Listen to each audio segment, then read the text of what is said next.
नमस्कार, स्वागत है आप सभी का आपके ऑफिशियल यूट्यूब चैनल गुरुजी स्पेशल क्लासेस में। मैं हूं निमाई साना, आपके समक्ष उपस्थित हूं साइकोलॉजी विषय वस्तु को लेकर। स्टूडेंट्स, आज की क्लास में हम डिस्कशन करने वाले हैं शिक्षण टॉपिक के बारे में। लास्ट क्लासेस में हमने शिक्षण टॉपिक में शिक्षण क्या होता है और शिक्षण किस प्रकार की प्रक्रिया है और शिक्षण से रिलेटेड कुछ सूत्रों के बारे में डिस्कशन कर चुके थे। आज हम क्लास को आगे कंटिन्यू करेंगे और शिक्षण की विधियों के बारे में डिस्कशन करेंगे। और इसमें एक इंपॉर्टेंट टॉपिक आता है आपका सूक्ष्म शिक्षण, जो माइक्रो टीचिंग से रिलेटेड है, जहां से आपके एग्जाम्स में बहुत बार प्रश्न पूछे जाते हैं और बहुत ज्यादा प्रश्न यहां से पूछे जाते हैं। इसलिए आज हम इंपॉर्टेंट टॉपिक शिक्षण विधियां और सूक्ष्म शिक्षण के बारे में यानी माइक्रो टीचिंग के बारे में डिस्कशन करने वाले हैं। तो चलिए स्टार्ट करते हैं और जानते हैं कि शिक्षण विधियां क्या होती है। तो देखिए, सबसे पहले हम जानेंगे स्टूडेंट शिक्षण विधियां, और शिक्षण विधियों में स्टूडेंट्स हम कुछ महत्वपूर्ण विधियों के बारे में डिस्कशन करेंगे जो आपके एग्जाम्स में बार बार पूछे जाते हैं, जिनसे सवाल उन्हीं पर चर्चा करेंगे और जानेंगे कि शिक्षण विधियां क्या हैं। तो मैं आपको बता दूं, शिक्षण करने के लिए कुछ विधियों का हम प्रयोग करते हैं, जैसे कि हम उसमें छोटे छोटे शिक्षण सूत्रों का यूज करते हैं कि हम कोई भी चीज जो ज्ञात से अज्ञात की ओर पढ़ाते हैं, मतलब हमें जो बच्चे को ज्ञात चीजें पता होती है उसको रिलेट करके अज्ञात चीजों के बारे में पढ़ाते हैं। तो चलिए स्टार्ट करते हैं और जानते हैं शिक्षण विधियां क्या है और शिक्षण विधियों में हमें कौन कौन सी विधियां पढ़नी है जहां से आपके एग्जाम्स में प्रश्न पूछे जाते हैं। तो स्टूडेंट, सबसे पहले शिक्षण विधियों की अगर मैं बात करूं तो सबसे इंपॉर्टेंट विधि है शिक्षण की आगमन विधि। ये स्टूडेंट्स हो जाएगा आपका आगमन, ठीक है। तो यहां पर हो जाएगा आगमन विधि, और आगमन विधि जो दिया गया है वो दिया गया है अरस्तु या बेकन के द्वारा। स्टूडेंट्स, एक बार यहां से प्रश्न पूछा जा चुका है कि जो शिक्षण की आगमन विधि है वो किसके द्वारा दिया गया, और ऑप्शन में था अरस्तु, इसलिए इसका राइट आंसर था अरस्तु। तो यहां से भी आपसे भी पूछा जा सकता है, अगर अरस्तु ऑप्शन में नहीं है तो आप बेकन के साथ जाएंगे, और अगर अरस्तु है और बेकन नहीं है तो आप अरस्तु के साथ जाएंगे। इन दोनों का ही मिला जुला है ये विधि, दोनों ने मिलकर ही इस विधि को दिया था जिसका नाम है आगमन विधि। और स्टूडेंट्स, हम आगमन विधि में कुछ शिक्षण सूत्रों का उपयोग करते हैं, जिसमें पहला होता है विशिष्ट से सामान्य की ओर। यानी कि आपको पता है, आपने लास्ट क्लासेस में विशिष्ट से सामान्य की ओर शिक्षण सूत्र पढ़ा हुआ है कि आप सबसे पहले विशिष्ट का मतलब होता है बहुत सारे और सामान्य का मतलब होता है कम, यानी कि एक निश्चित। तो आप क्या करते हैं, बहुत सारे उदाहरण प्रस्तुत करते हैं और फिर आप एक नियम बताते हैं। तो उदाहरणों से नियम की ओर जिस हम शिक्षण सूत्र का उपयोग करते हैं उसको हम बोलते हैं विशिष्ट से सामान्य की ओर। तो यह आगमन विधि में भी इसी सूत्र का यूज किया जाता है। आगमन विधि में एक और सूत्र यूज करते हैं हम ज्ञात से अज्ञात की ओर। मतलब पहले आप बच्चों को ज्ञात चीजें जो उनको पता है उनके बारे में बताते हैं और फिर उनको रिलेट करते हुए आप अज्ञात चीजों के बारे में उनसे डिस्कशन करते हैं, ताकि उस ज्ञात चीजों से वो अज्ञात की और मतलब कुछ एक्स्ट्रा नॉलेज उस चीज पर वो प्राप्त कर पाए। तो इस तरीके के कुछ शिक्षण सूत्रों का हम उपयोग करते हैं। इसी में ही हम एक और शिक्षण सूत्र का यूज करते हैं कि हम स्थूल से सूक्ष्म की ओर। जैसे मैंने आपको बताया था कि यह भी एक शिक्षण सूत्र है जिसमें आप मान लीजिए 2 + 3 5 सिखाना चाहते हैं बच्चे को, तो उसके लिए आप क्या करते हैं, आप 2 गेंद लेते हैं, फिर 3 गेंद लेते हैं और उन दोनों को कंबाइन करके जब 2 गेंद और प्लस 3 गेंद को इकट्ठा कर देते तो फिर आप बच्चे को काउंट करके सिखाते हैं कि 1 2 3 4 5। तो इस तरीके से 2 + 3 हो गए 5। तो इस तरीके से जो आप सिखाते हैं, मतलब आप मोटे मोटे वस्तुओं को दिखाते हैं और फिर उससे गिनती सिखाते हैं, यानी सूक्ष्म चीजों को सिखाते हैं, तो उसको हम बोलते हैं स्थूल से सूक्ष्म की ओर। तो ये भी एक शिक्षण सूत्र है और इनका यूज हम किस में करते हैं, आगमन विधि में करते हैं। यानी कि इन शिक्षण सूत्रों का प्रयोग होता है आपके आगमन विधि में। इसका मतलब स्टूडेंट्स, ये जो आगमन विधि है एक मनोवैज्ञानिक विधि है जिसमें हम कॉन्सेप्ट को बहुत ज़्यादा इंटरेस्टिंग बनाते हैं और बच्चों से पहले रिलेट करते हैं, देखते हैं कि बच्चों के पूर्व ज्ञान कितना है और उन ज्ञानों के आधार पर हम उसमें धीरे धीरे उसको जोड़कर पहले बच्चों के अंदर इंटरेस्ट डेवलप करते हैं और फिर उसे हम नवीन ज्ञान की तरफ ले जाते हैं। तो ये एक शिक्षण की महत्वपूर्ण विधि है आगमन विधि। इसलिए सीधा सीधा आपसे पूछा जाता है कि आगमन विधि के जनक कौन है, तो आप बताएंगे अरस्तु या फिर बेकन। और इसमें क्या करते हैं हम स्टूडेंट्स, आगे इसमें देखिए स्टूडेंट्स, उदाहरण प्रस्तुत करते हैं आप सबसे पहले। यानी कि आगमन विधि में आप सबसे पहले उदाहरण प्रस्तुत करते हैं और फिर उन उदाहरण के हेल्प से आप एक नियम बनाते हैं। मान लीजिए आपने 10 उदाहरण बताए और उस 10 उदाहरण को अलग अलग तरीके से आपने सॉल्व करके बताया, फिर आपने उसमें एक चीज मोटा मोटा ये सिखा दिया कि ये कहीं ना कहीं एक नियम को फॉलो कर रहा है, तो आपने एक रूल बता दी, एक फॉर्मूला बता दिया। तो इस तरीके से आप सबसे पहले उदाहरण प्रस्तुत करते हैं और फिर आप नियम की ओर जाते हैं। तो उस विधि को हम कहते हैं आगमन विधि। अब स्टूडेंट्स, यहां से पूछा जाता है क्वेश्चन आपसे कि आगमन विधि के जनक कौन है, या फिर पूछा जाता है कि किस विधि में सर्वप्रथम उदाहरण का प्रयोग करते हैं और फिर उदाहरण को समझाते हुए हम नियम की ओर बढ़ते हैं, तो आपको पता होना चाहिए कि वो कौन सा विधि है, आगमन विधि। या फिर आपसे ये भी पूछा जा सकता है कि कौन सी विधि में हम ज्ञात से अज्ञात की ओर शिक्षण सूत्र का प्रयोग करते हैं, आगमन विधि, निगमन विधि या खोज विधि। इस तरीके से 4 ऑप्शन आपसे पूछ लेंगे, तो आप ध्यान रखेंगे कि आगमन विधि में हम कौन कौन से शिक्षण सूत्र का यूज करते हैं और उसमें हम किस में उदाहरण पहले प्रस्तुत करते हैं और फिर उससे नियम की ओर बढ़ते हैं। आई होप आपको आगमन विधि क्लियर हो गया होगा स्टूडेंट्स, बहुत ज्यादा इंपॉर्टेंट है, जरूर ध्यान रखिएगा। चलिए आगे बढ़ते हैं और देखते हैं इसमें एक और विधियों के बारे में, तो वो कौन सी विधि है। चलिए स्टूडेंट्स, नेक्स्ट जो है आपके लिए बहुत ज्यादा इंपॉर्टेंट विधि है ये भी। इस विधि का नाम है निगमन विधि, और निगमन विधि जो देने वाले हैं ये दिया गया है अरस्तु या प्लेटो के द्वारा। तो ध्यान रखेंगे निगमन विधि के जनक अरस्तु या फिर प्लेटो हैं। और इसमें कौन से शिक्षण सूत्र का यूज करते हैं हम, तो इसमें शिक्षण सूत्र का यूज करते हैं सामान्य से विशिष्ट की ओर, यानी कि इस शिक्षण सूत्र का हम इसमें यूज करते हैं जिसमें हम सबसे पहले क्या करते हैं, सामान्य मतलब एक नियम बताते हैं और उसके बाद हम फिर उसके उदाहरणों पर आते हैं। तो ये स्टूडेंट्स निगमन विधि है। तो इसीलिए आपको ये पता होना चाहिए कि इस विधि के अंतर्गत हम क्या करते हैं, सबसे पहले नियम बनाते हैं यानी कि सूत्र बताते हैं, फिर उस पर आधारित कुछ उदाहरण प्रस्तुत करते हैं। तो इस विधि को हम कहते हैं निगमन विधि। और स्टूडेंट्स ये जो विधि यूज की जाती है बड़ी कक्षाओं में की जाती है। फॉर एग्जाम्पल के लिए मैं बता दूं, जो आपने फॉर्मूला जीवन में पढ़ा होगा काफी बार, a प्लस बी का whole square is equal to होता है a square plus B square plus 2ab। ये एक नियम है, एक फॉर्मूला है। इस फॉर्मूले का यूज आप कब करते हैं, जब आप बड़ी कक्षाओं में आते हैं, यानी 6ठी 7वीं 8वीं में आते हैं, तो उस दौरान इन सब चीजों का अध्ययन करते हैं। हालांकि जब आप 3री 4थी में होते हैं तब इस फॉर्मूले का यूज नहीं करते। अगर आप ज्यादा से ज्यादा करते भी हैं तो कुछ उदाहरण वाले कुछ उदाहरणों को पढ़ते हैं। तो कहने का मतलब ये है कि आपको सबसे पहले एक फॉर्मूला बताया जाता है और उसके बाद उस फॉर्मूले पर बेस्ड क्वेश्चंस दिए जाते हैं कि आप इस तरीके के प्रश्नों को किस तरीके से सॉल्व करेंगे। तो ये कुछ ना कुछ ये जो है निगमन विधि, तो न से ध्यान रखेंगे, नी फॉर होता है नियम, यानी कि इस विधि में सबसे पहले आपको नियम बताया जाएगा, रूल बताया जाएगा और फिर उसके बाद आपको एग्जाम्पल की तरफ लिया जाएगा, यानी उदाहरण आपके सामने रखे जाएंगे या फिर आपको एक सूत्र बता दिया जाएगा और उस पर आधारित प्रश्नों को हल करने के लिए कहा जाएगा। तो ये कौन सी विधि में हम करते हैं, निगमन विधि में।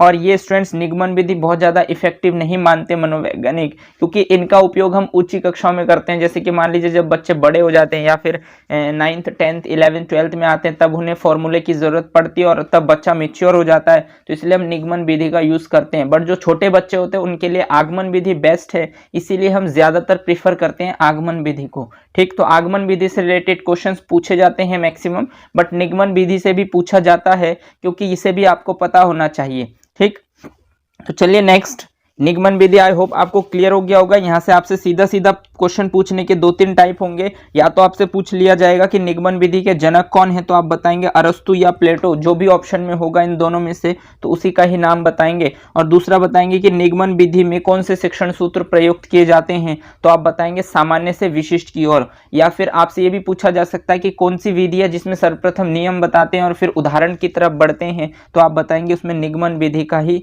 नाम आता है। ठीक, तो आई होप आपको निगमन विधि भी क्लियर हो गया होगा। पूछने का यही तरीका होगा। इसके बाद आगे बढ़ते हैं और देखते हैं नेक्स्ट विधि कौन सी है। तो देखिए सबसे इंपॉर्टेंट विधि स्टूडेंट्स यही है और साइकोलॉजिस्टों के लिए भी। चलिए स्टूडेंट्स, सबसे इंपॉर्टेंट विधि है ये, आपके शिक्षण की विधियों में सबसे ज्यादा इंपॉर्टेंट इस विधि को आप कह सकते हैं, क्योंकि यहाँ से मैक्सिमम प्रश्न पूछे जाते हैं और कई बार यहाँ से प्रश्न पूछे गए हैं।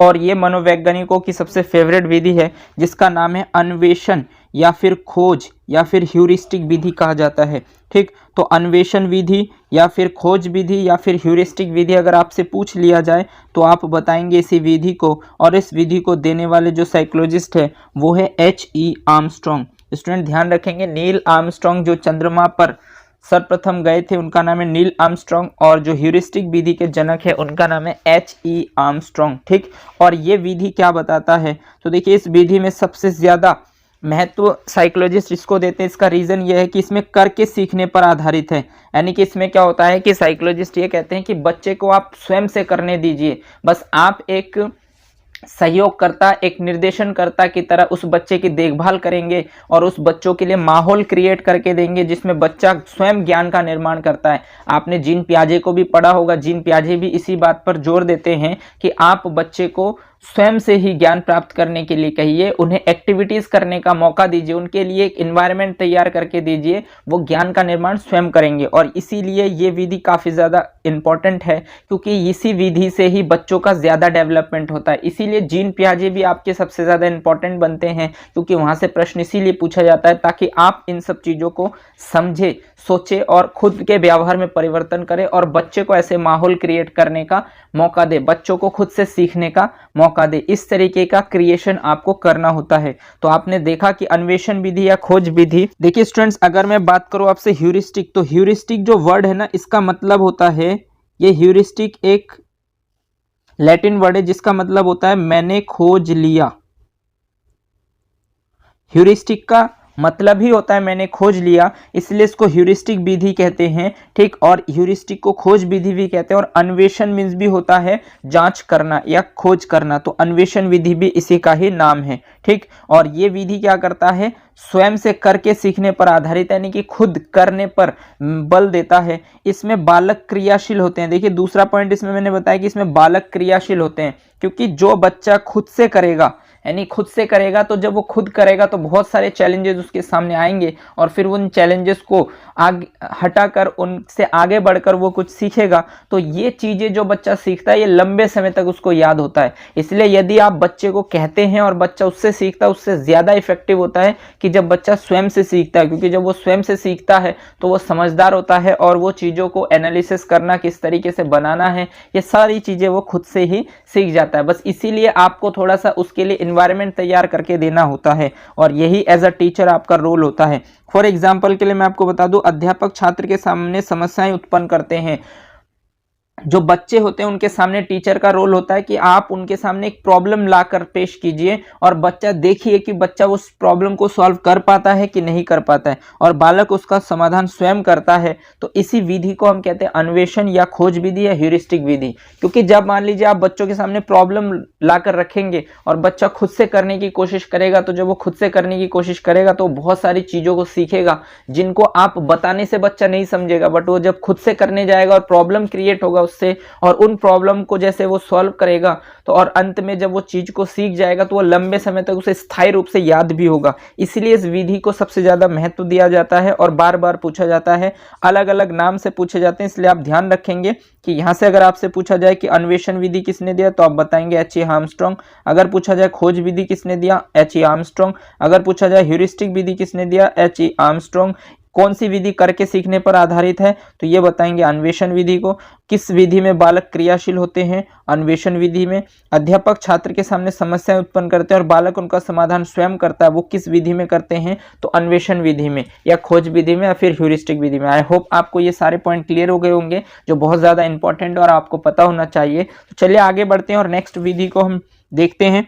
नेक्स्ट विधि आपके लिए स्टूडेंट्स खेल विधि यानी कि प्ले मेथड। ध्यान रखेंगे ये विधि, यहाँ से भी एक बार प्रश्न पूछे गए हैं आपके लिए, इसलिए मैं आपको बता दूं।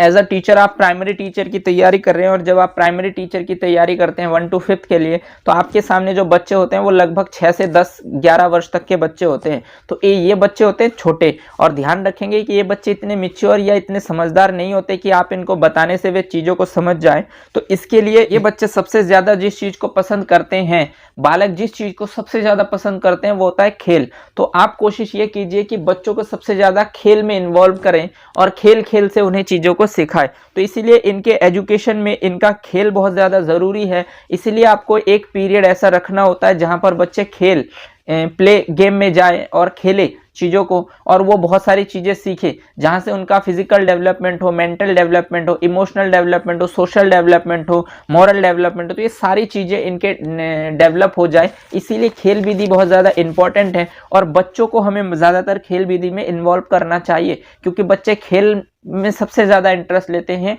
और वो छोटे बच्चे होते हैं उनके लिए खेल सबसे ज़्यादा इंपॉर्टेंट होता है, इंटरेस्टिंग होता है। इसीलिए छोटे बच्चों की कक्षा में खेल विधि का यूज़ हम ज़्यादातर करते हैं, और एक पीरियड ऐसा रखते हैं जिसमें बच्चे को खेलने के लिए समय दिया जाता है। तो इसीलिए खेल को सबसे ज़्यादा महत्व एक साइकोलॉजिस्ट ने दिया था, और उनका नाम है कॉल्डवेल कुक। तो इसलिए आपसे डायरेक्ट पूछा जाता है प्रश्न कि खेल विधि के जनक कौन है। तो अगर आपसे पूछा जाए खेल विधि के जनक कौन है, तो आप बताएंगे कॉल्डवेल कुक। ठीक, तो खेल विधि के जनक कॉल्डवेल कुक हैं। और इसमें स्टूडेंट्स एक और विधि आता है प्रश्नोत्तर विधि, जिसे हम बोलते हैं क्वेश्चन आंसर मेथड। और क्वेश्चन आंसर मेथड दिया गया है आपके सुकरात साहब के द्वारा, और इसी विधि का एक और नाम है सुकराती विधि, यानी कि इसका अन्य नाम है सुकराती विधि। तो ध्यान रखेंगे कि प्रश्नोत्तर विधि का मतलब प्रश्नोत्तर जिसमें प्रश्न के साथ साथ उत्तर भी होते हैं, मतलब ये सुकरात के द्वारा दी गई विधि है, इसीलिए इसका नाम सुकराती विधि भी है। तो आपसे पूछा जाता है कि सुकराती विधि किसने दिया, तो आप बताएंगे सुकरात ने दिया। या फिर आपसे पूछा जा सकता है प्रश्नोत्तर विधि किसने दिया, तो आप बताएंगे सुकरात ने दिया है। ठीक, तो लेकिन यहाँ पर प्रश्नोत्तर विधि का यूज हम कब करते हैं, जब मान लीजिए स्टूडेंट्स आप कक्षा में पढ़ाने जाते हैं और आप बच्चों को पढ़ा रहे हैं और आपने देखा कि बच्चे थोड़े से जो है बोर हो रहे हैं, तो उस दौरान आप क्या कर सकते हैं, बच्चों से क्वेश्चन पुट अप कर सकते हैं कि आपने जिस टॉपिक पर अभी तक बात की है उस टॉपिक से रिलेटेड आपने बच्चों से प्रश्न पूछे। तो जैसे ही आप प्रश्न पूछते हैं बच्चे एक्टिव मोड में आ जाते हैं और वो कुछ ना कुछ हाँ या ना में या फिर इधर उधर की बातों में वो जवाब जरूर देते हैं। तो उससे क्या होता है कि धीरे धीरे आप उन्हें उसका आंसर दे सकते हैं और उसके आधार पर आप चीजों को और ज्यादा पूछ सकते हैं और फिर उसे रिलेट करके एक टॉपिक कहानी की हेल्प से उस टॉपिक को क्लियर कर सकते हैं। इसलिए आप प्रश्नोत्तर विधि का भी यूज करते हैं। और इस विधि का यूज हम तब करते हैं जब हम देखते हैं कि कक्षा में जो चीज आप समझा रहे हैं वो बच्चों की समझ से थोड़ा सा बाहर है और उनको यहाँ पर बोरियत लग रहा हो, तो उस दौरान आप प्रश्नोत्तर विधि का यूज करते हैं। या फिर कभी कभी ऐसा भी होता है कि मान लीजिए आपने टॉपिक को समझा दिया और आप ये क्लियर करना चाहते हैं कि बच्चों को क्वेश्चन समझ आया कि नहीं आया, तो ये जानने के लिए भी आप प्रश्नोत्तर विधि का यूज करते हैं और ये भी काफी ज्यादा इफेक्टिव है और आपको टीचिंग लर्निंग प्रोसेस के दौरान इस विधि का भी यूज करना पड़ता है या फिर करना चाहिए। आई होप आपको प्रश्नोत्तर विधि के बारे में भी क्लियर हो गया होगा। चलिए एक और विधि है जो लास्ट विधि हम जानेंगे इसमें, और वो विधि है आपके लिए स्टूडेंट्स प्रदर्शन विधि, जिसको हम बोलते हैं मॉडल मेथड। देखिए स्टूडेंट्स, ये मॉडल मेथड है, ये किसी पर्सनल साइकोलॉजिस्ट के द्वारा नहीं दिया गया, बट इसको बहुत सारे साइकोलॉजिस्ट इस विधि को प्रीफर करते हैं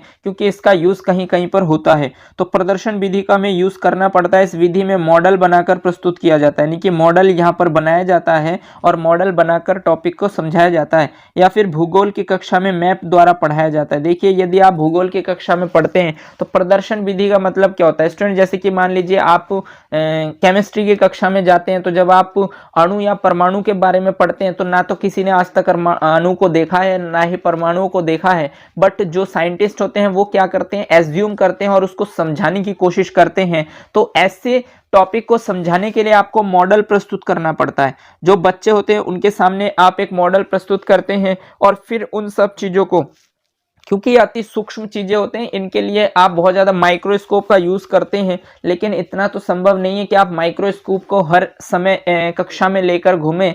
तो इसीलिए आपको क्या करना पड़ता है कि कुछ ऐसे टॉपिक आपके सामने आते हैं जिनको पढ़ाने के लिए आपको मॉडल प्रस्तुत करना पड़ता है कि उनको रिलेट करना है। जैसे ए फॉर एप्पल आपने रिलेट किया अभी, ठीक है, तो इसी तरीके से आप अगर किसी टॉपिक को समझा रहे, कोई परमाणु या अणु है जो बहुत ही सूक्ष्म है, जो आप नॉर्मल आंखों से देख नहीं सकते, लेकिन इस विधि को समझाने के लिए आप यदि एक मॉडल प्रस्तुत करते हैं, उसका चित्र बनाते हैं और उसके माध्यम से बच्चों को समझाते हैं, तो वो थोड़ा सा इंटरेस्टिंग बनता है और बच्चों को भी चीजें समझ आने लगते हैं। या फिर फॉर एग्जाम्पल के लिए जैसे मान लीजिए आप भारतीय भूगोल पढ़ा रहे हैं, इंडियन ज्योग्राफी पढ़ा रहे हैं, तो उस दौरान आप भारत के नक्शाओं के बारे में बात कर रहे हैं कि भारत में कितने राज्य हैं और कितने केंद्र शासित प्रदेश हैं, लेकिन उनको समझाने के लिए आपको मैप की आवश्यकता पड़ रही है। अब ऐसा तो नहीं है कि आप हर एक राज्य का भ्रमण करेंगे और उसके क्षेत्र को दिखाएंगे। अगर आप भ्रमण करते भी है तो शायद वो बच्चे उसके क्षेत्र को कवर अप नहीं कर पाएंगे, बट ऐसे टॉपिक को समझाने के लिए आपको मॉडल प्रस्तुत करना पड़ता है और मॉडल प्रस्तुत करने से चीजें इंटरेस्टिंग भी बनते हैं और चीजें बच्चों के समझ में भी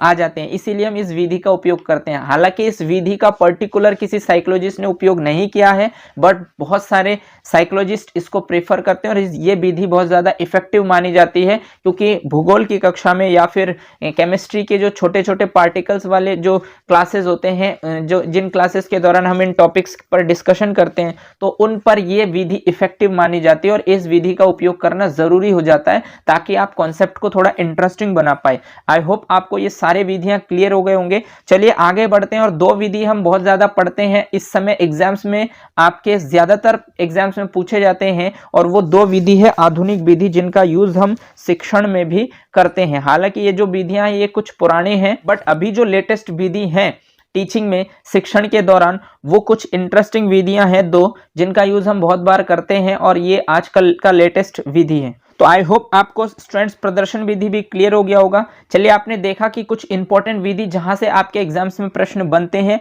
उनको मैंने आपको समझाने की कोशिश की है। चलिए आगे बढ़ते हैं और देखते हैं कुछ आधुनिक विधि यानी कि जो लेटेस्ट विधि है, लेटेस्ट मेथड है आपके टीचिंग में, जो बहुत बार पूछे जाते हैं और बहुत ज़्यादा इंटरेस्टिंग भी है, इनका यूज़ होने लगा है। तो यहाँ से मैक्सिमम प्रश्न पूछे जाते हैं, तो उन पर डिस्कशन करते हैं। स्टूडेंट, शिक्षण की ये नवीन विधियाँ कहते हैं हम इनको, और शिक्षण में ये लेटेस्ट मेथड दिया गया है साइकोलॉजिस्टों के द्वारा, जिनका यूज़ हम बहुत ज़्यादा करते हैं और इनका यूज़ करना ज़रूरी भी है। इनके यूज़ करने के दौरान ही आजकल जो टीचिंग है वो थोड़ा इफ़ेक्टिव बना है और जो है डेवलपमेंट भी काफ़ी ज़्यादा हुए हैं। तो इन विधियों का यूज़ हमें भी करना होता है और इस समय करना ज़्यादा ज़रूरी है, इसीलिए आप बीएड और बीटीसी के दौरान इन विधियों का मैक्सिमम यूज़ करते हैं। तो चलिए आगे बढ़ते हैं और देखते हैं कि जो शिक्षण की नवीन विधियां जहां से आपके पेपर में प्रश्न पूछे जाते हैं मैक्सिमम, तो उन विधियों के बारे में जानते हैं। तो उसमें सबसे पहली विधि है आपकी निदानात्मक परीक्षण।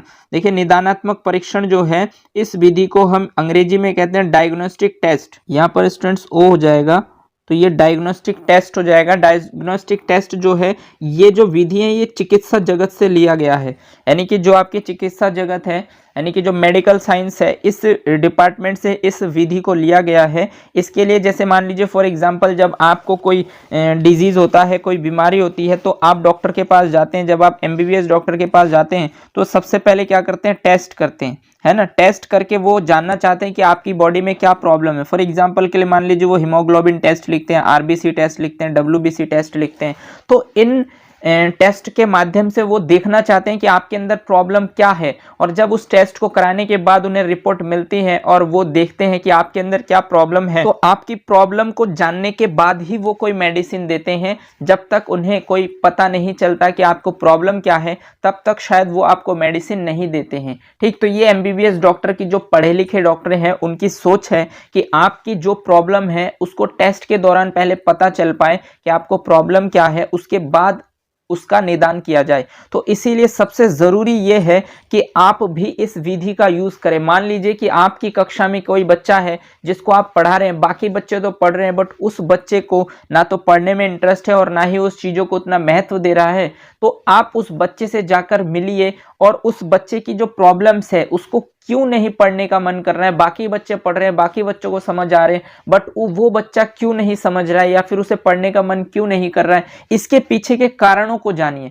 सबसे पहले आपको कारण को जानना होगा। आप उसे 10 से 12 घंटे भी यदि पढ़ाने लग जाएंगे तो भी वो बच्चा नहीं पढ़ेगा। तो इससे फायदा ना तो आपका होगा और ना ही उस बच्चे का होगा। जरूरी यह है कि आप उस बच्चे की प्रॉब्लम को जानें कि उस बच्चे को कहां पर प्रॉब्लम है, क्यों दिक्कत है कि उसे पढ़ने का मन नहीं कर रहा है या उसे समझ नहीं आ रहे। तो जब आप उसकी प्रॉब्लम को जानेंगे, जानने की कोशिश करेंगे, तो उसी को ही हम कहते हैं डायग्नोस्टिक टेस्ट यानी निदानात्मक परीक्षण, और ये शिक्षण की एक नवीन विधि है। तो जैसे ही आप बच्चे की प्रॉब्लम को जानेंगे, तो उसके बाद यानी कि आपने निदानात्मक परीक्षण कर लिया, यानी कि बच्चे की जांच कर ली कि उसका डायग्नोस्टिक टेस्ट, उसे प्रॉब्लम किस किस जगह पर है, और उसके बाद जो आप दूसरी विधि का यूज करेंगे, उस विधि का नाम है उपचारात्मक शिक्षण, जिसे हम बोलते हैं रिमेडियल टीचिंग। मतलब जैसे ही आपको उस बच्चे की प्रॉब्लम पता चल जाए, तब आप उस बच्चे की प्रॉब्लम के हिसाब से उसे उचित उपचार देंगे। जब आप उसे उचित उपचार देंगे, यानी टेस्ट करने के बाद उसका सही उपचार करेंगे, तब आप क्या कर पाएंगे, उस बच्चे की प्रॉब्लम को सॉल्व कर पाएंगे। तो इसीलिए उपचारात्मक शिक्षण में हमें क्या करना होता है कि टेस्ट करने के बाद उसका सही उपचार करना होता है शिक्षक को। यानी कि आप एज अ टीचर, आपका रोल है कि कोई भी बच्चा जो आपकी कक्षा में है, बाकी बच्चे नॉर्मली पढ़ रहे हैं, हर गतिविधियों को कर रहे हैं, बट कोई एक बच्चा है जो आपकी कक्षा में ना तो पढ़ता है ठीक से, ना ही वर्क कंप्लीट करता है, और चुपचाप वो बैठा रहता है, ना ही किसी से डिस्कशन करता है। तो आप उस बच्चे से जाकर मिल सकते हैं, उस बच्चे की प्रॉब्लम को जान सकते हैं, और जब आपको उस बच्चे की प्रॉब्लम पता चल पाए तो आप उसका उचित उपचार करेंगे, तभी उस बच्चे का डेवलपमेंट हो पाएगा। और यही आपका रोल है, टीचर का रोल है। जैसे कि मैंने आपको इंक्लूसिव एजुकेशन में बताया है, मैंने आपको अधिगम में बताया कि अधिगम के दौरान आप कैसे कैसे अपने व्यवहार में परिवर्तन करते हैं, मैंने आपको डेवलपमेंट के दौरान बताया कि आपका मोटो क्या होना चाहिए। तो स्टूडेंट, जो आप ये सीडीपी पढ़ रहे हैं इसका सिर्फ और सिर्फ यही मकसद है कि आप जो बीएड या बीटीसी करते हैं इसके पीछे का रीजन ही यही होता है कि जब आप चीजों को जानते हैं, समझते हैं, आपका मेन उद्देश्य यही होना चाहिए कि बच्चों का सर्वांगीण विकास हो सके। और उस बच्चे के सर्वांगीण विकास करने के लिए, मतलब एक बच्चे का नहीं, आपकी कक्षा में जितने बच्चे हैं, जितने भी बच्चे आपके पास आ रहे हैं या आपकी कक्षा में हैं, उन सभी बच्चों का सर्वांगीण विकास करना आपकी रिस्पॉन्सिबिलिटी है। और उन बच्चों को सभी को एक साथ लेकर आगे बढ़ना ये भी आपकी रिस्पॉन्सिबिलिटी है। इसके लिए आपको जितना संभव प्रयास है वो करना होगा और आपको उन बच्चे को डेवलपमेंट भी करना होगा। तो आई होप ये जो शिक्षण की विधियां हैं ये दो नवीन विधियां हैं। एक आता है आपका डायग्नोस्टिक टेस्ट यानी निदानात्मक परीक्षण, और दूसरा होता है उपचारात्मक शिक्षण यानी कि रेमेडियल टीचिंग, जिनका बहुत ज्यादा उपयोग होता है आज के मॉडर्न टीचिंग लर्निंग क्लासेस में, और इनका यूज भी बहुत बार होता है। इसीलिए यहाँ से सीधा सीधा आपसे प्रश्न पूछे जाते हैं कि शिक्षण की नवीन विधियां कौन कौन सी हैं। तो शिक्षण की नवीन विधियां, या फिर आपसे पूछा जा सकता है कि शिक्षण की नवीन विधियां हैं तो इन दो में से कोई एक विधि आपके सामने होंगे, या फिर आपसे ये भी पूछा जा सकता है कि शिक्षण की कितनी नवीन विधियां, तो आप बताएंगे दो नवीन विधियां हैं जिनके बारे में मैंने आपको बता दिया है। आई होप आपको ये सारे पॉइंट क्लियर हो गए होंगे और यहाँ से जो भी प्रश्न पूछे जाएंगे वो भी आपके क्लियर हो गए होंगे। चलिए आगे बढ़ते हैं और देखते हैं इंपॉर्टेंट टॉपिक पर बात करते हैं, माइक्रो टीचिंग। चलिए स्टूडेंट देखते हैं कि माइक्रो टीचिंग क्या है, यानी सूक्ष्म शिक्षण क्या है और इसका यूज हम कब करते हैं और ये हम किस लिए करते हैं, इसका रीजन क्या है। क्योंकि यहाँ से आपके यूपी टेट में प्रश्न पूछे जाते हैं और बहुत बार पूछे गए हैं, इसलिए हम इसको डिटेल में जानते हैं कि यहाँ से जो भी प्रश्न आपके एग्जाम्स में पूछे जाएंगे वो कभी भी आप गलत नहीं करेंगे। तो देखिए माइक्रो टीचिंग, जिसे हम हिंदी में कहते हैं सूक्ष्म शिक्षण, ये जो टीचिंग है ये दिया किस साइकोलॉजिस्ट के द्वारा गया था, तो उसका नाम है डी एलन। तो आपसे सीधा सीधा पूछा जाता है कि सूक्ष्म शिक्षण किसने दिया, तो आप बताएंगे कि सूक्ष्म शिक्षण देने वाले मनोवैज्ञानिक है डी एलन। अब इन्होंने क्या दिया है वो देखते हैं। तो देखिए इन्होंने कहा है कि लघु कक्षा, लघु अवधि और लघु पाठ्य सामग्री के माध्यम से शिक्षण, यानी कि जब आप एक कक्षा में, यानी कि एक लघु कक्षा लेते हैं, यानी कि लघु कक्षा का मतलब ही होता है स्टूडेंट्स, लघु कक्षा में यानी कि छोटी एक कक्षा है जिसमें 5 से 10 छात्र होते हैं, और लघु अवधि मतलब बहुत कम समय में यानी 5 से 10 मिनट में आप लघु पाठ्य सामग्री मतलब एक छोटे से टॉपिक,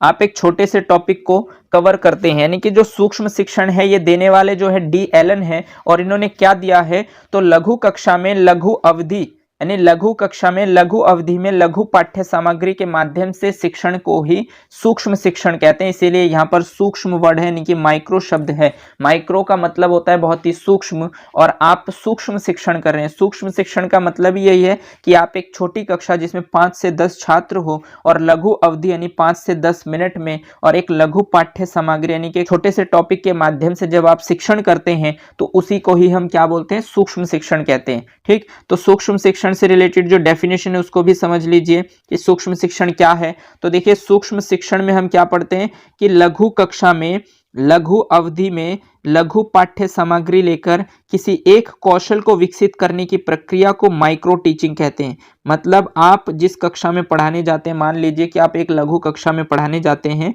और बहुत कम समय के लिए जाते हैं, इसलिए लघु अवधि में जाते हैं, और जब कम समय के लिए जाते हैं तो आपकी जो पाठ्य सामग्री है वो बहुत ही कम होती है। यानी कि लघु पाठ्य सामग्री लेकर किसी एक कक्षा में जाकर कोई कौशल विकसित करना ही, कोई कौशल विकसित करने की प्रक्रिया को माइक्रो टीचिंग कहते हैं। तो इसी को ही माइक्रो टीचिंग कहते हैं। आई होप आपको ये पॉइंट क्लियर हो गया होगा कि माइक्रो टीचिंग किसे कहते हैं। तो ध्यान रखेंगे, लघु कक्षा में लघु अवधि में लघु पाठ्य सामग्री लेकर किसी एक कौशल को विकसित करने की प्रक्रिया को माइक्रो टीचिंग कहते हैं। अब लघु कक्षा में कितने छात्र हो सकते हैं, तो 5 से 10 छात्र। लघु अवधि में कितने समय हो सकता है, 5 से 10 मिनट। और लघु पाठ्य सामग्री में एक छोटा सा टॉपिक आपको लेना होता है, और जब आप इन सब चीजों को लेकर एक कौशल को विकसित करते हैं तो उस पूरे प्रोसेस को माइक्रो टीचिंग कहते हैं। चलिए स्टूडेंट, देखा आपने कि सूक्ष्म शिक्षण क्या होता है, यानी माइक्रो टीचिंग क्या होती है, जिसमें आप एक लघु कक्षा में लघु अवधि में लघु पाठ्य सामग्रियों के माध्यम से शिक्षण करते हैं, तो उसको आप सूक्ष्म शिक्षण कहते हैं। और ये देने वाले कौन थे, डी एलन साहब थे। तो चलिए स्टूडेंट, हम देखते हैं कि माइक्रो टीचिंग, हमने देख लिया कि माइक्रो टीचिंग क्या होता है और ये किसके द्वारा दिया गया है और इसमें कौन कौन से प्रोसेस होते हैं। अब हम आगे देखेंगे कि माइक्रो टीचिंग सिस्टम के दौरान कौन कौन से प्रोसेस होते हैं और इसमें से किन माध्यमों से हमें गुजरना पड़ता है। तो देखिए, अगर आपसे पूछा जाए कि माइक्रो टीचिंग सिस्टम में यानी सूक्ष्म शिक्षण चक्र में कितने पद होते हैं, तो आप बताएंगे कि इसमें सबसे पहला जो पद होता है वो होता है आपका योजना, यानी योजना का मतलब ही होता है प्लानिंग, ठीक। दूसरा होता है आपका शिक्षण, यानी कि हम इसको बोलते हैं टीचिंग।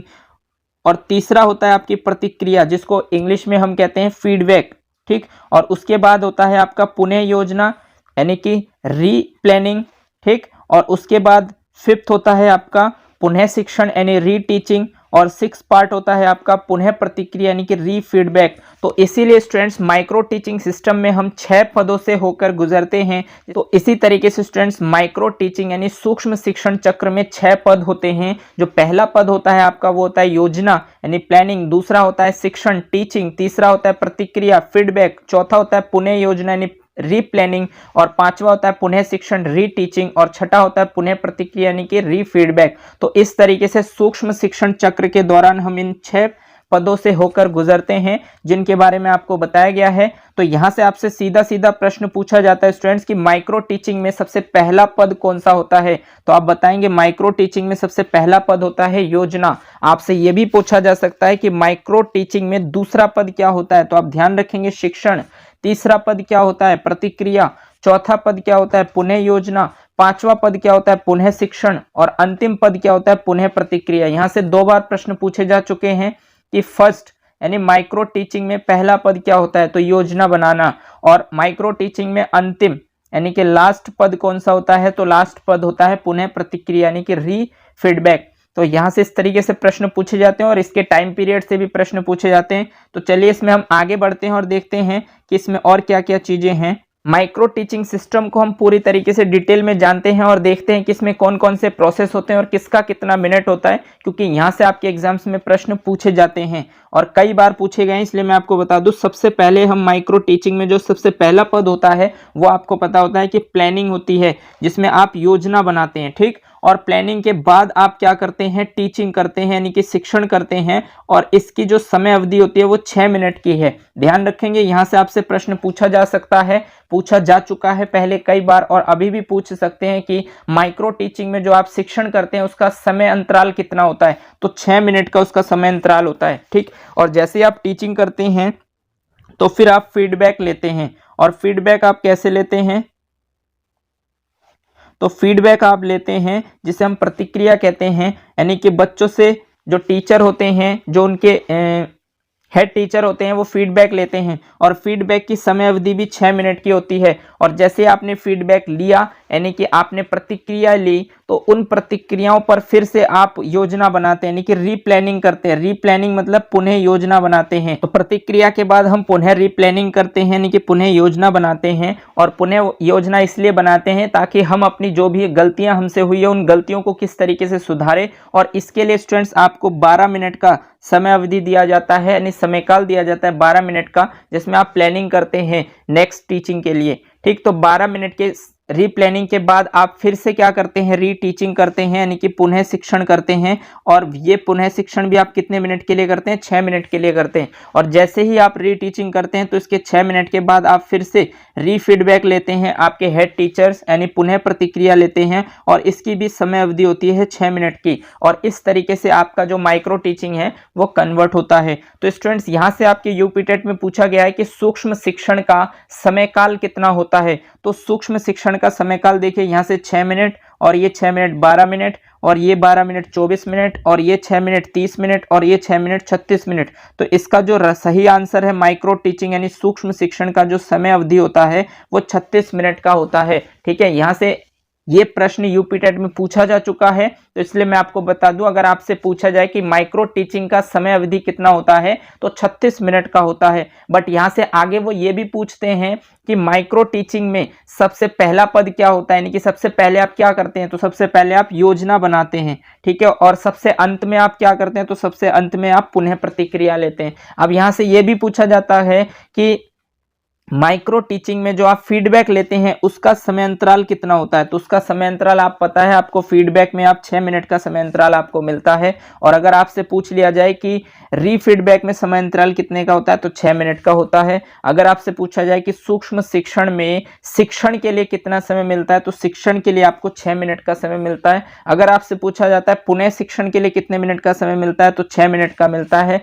और सूक्ष्म शिक्षण में पुनः योजना बनाने के लिए कितने मिनट का समय मिलता है? तो 12 मिनट का समय मिलता है। तो स्टूडेंट्स ये था आपके लिए माइक्रो टीचिंग। इससे बाहर आपसे कोई प्रश्न पूछा नहीं जाएगा और इसी तरीके से आपसे प्रश्न पूछे जा सकते हैं। हर तरीके से जो भी आपका क्राइटेरिया होता है प्रश्न पूछने का एग्जामिनर का, उन सारे पॉइंटों पर मैंने बात की है और आपको इजीली समझाने की कोशिश की है। आई होप आपको सारे पॉइंट क्लियर हो गए होंगे। इन 6 पदों को आप ध्यान रखेंगे कि सबसे पहले माइक्रो टीचिंग में हम योजना बनाते हैं और योजना बना के हम टीचिंग करते हैं जो 6 मिनट की करते हैं। उसके बाद हम फीडबैक लेते हैं 6 मिनट की। उसके बाद फिर हम दोबारा रीप्लानिंग करते हैं जिसके लिए आपको 12 मिनट समय मिलता है। फिर उसके बाद आप दोबारा रीटीचिंग करते हैं 6 मिनट के लिए और उसके बाद फिर आपसे री फीडबैक लिया जाता है आप के लिए, वो भी 6 मिनट का होता है। तो इस तरीके से आपसे सीधा सीधा या तो वो ये पूछ लेगा कि माइक्रो टीचिंग में कौन कौन से पद होते हैं, या पहला पद क्या होता है, अंतिम पद क्या होता है। हो सकता है आपके एग्जाम में पूछ लिया जाए दूसरा पद क्या होता है, तीसरा पद क्या होता है, या फिर आपसे ये पूछा जा सकता है कि दूसरे पद की समय अवधि कितनी होती है। तो आपको पता है माइक्रो टीचिंग में दूसरा पद होता है शिक्षण, और शिक्षण के लिए समय अंतराल मिलता है 6 मिनट का। हालांकि यहां से एक बार पूछा गया है पुणे योजना के लिए कितना समय मिलता है, तो 12 मिनट, और कुल कितना समय होता है माइक्रो टीचिंग का, तो 36 मिनट। तो इस तरीके से, और पहला पद कौन सा है और अंतिम पद कौन सा है, यहां से अब तक पूछे जा चुके हैं। और जो भी तरीके से वो पूछते हैं तो वो आप इजीली बता सकते हैं क्योंकि आपने माइक्रो टीचिंग को डिटेल में कवर किया हुआ है। आई होप आपको माइक्रो टीचिंग इजीली समझ आ गया होगा और इसको देने वाले डी एलन थे, इस बात को भी ध्यान रखेंगे। और आपसे ये भी पूछा जा सकता है कि माइक्रो टीचिंग के लिए जो आप सूक्ष्म कक्षा लेते हैं उसमें कितने छात्र होते हैं, तो आप ध्यान रखेंगे 5 से 10 छात्र के बीच में होते हैं इसमें, या 5 से 6 छात्र होते हैं। 5 से 6 मिनट के लिए होता है और एक छोटा सा टॉपिक आपको इसमें कवर करना होता है। आई होप आपको ये सारे पॉइंट क्लियर हो गए होंगे, शिक्षण विधियां भी क्लियर हो गए होंगे और सूक्ष्म शिक्षण जो भी है वो भी आपको क्लियर हो गया होगा। यहाँ से जो भी प्रश्न आपसे पूछे जाएंगे इससे बाहर कुछ नहीं पूछा जाएगा। आप ध्यान रखेंगे कि आप इन सब चीजों को अपने माइंड में सेट कर लीजिए कि क्वेश्चन किस तरीके से पूछ सकता है और आपका टॉपिक कितना कवर है। जो भी यहाँ से आपके प्रश्न बनते हैं वो मैंने सभी आपको कवर करा दिए हैं। आई होप आपको ये क्लास अच्छी लगी होगी। अगर आपको ये क्लास अच्छी लगी है तो इसे लाइक कीजिए, अपने दोस्तों के साथ शेयर कीजिए, और अगर आपने चैनल को सब्सक्राइब नहीं किया है तो चैनल को जाके सब्सक्राइब कर लीजिए और बेल आइकन को भी प्रेस कर दीजिए ताकि इसी तरीके के बेनिफिशियल वीडियो जब भी मैं आपके लिए बनाऊं तो आपको टाइम टू टाइम नोटिफिकेशन मिलते रहें। और स्टूडेंट्स, ये आपकी लास्ट क्लास है, इसके बाद हम सुपर टेट में मिलेंगे और सुपर टेट से रिलेटेड जो भी कंटेंट है आपके सिलेबस में उन सभी पर हम डिटेल में बात करेंगे। वहां पर हम बात करेंगे डिटेल में हर एक कंटेंट के बारे में, और उस पर आधारित जो आपके सुपर टेट का सिलेबस है उसके लिए मैं एक सिलेबस वीडियो बनाऊंगा जिस पर मैं आपसे डिटेल में चर्चा करूंगा और जो भी चीजें मुझे इसमें कराना होगा उन सभी पर मैं आपसे बात करूंगा। तो चलिए आज के लिए बस इतना ही। धन्यवाद। जय हिंद।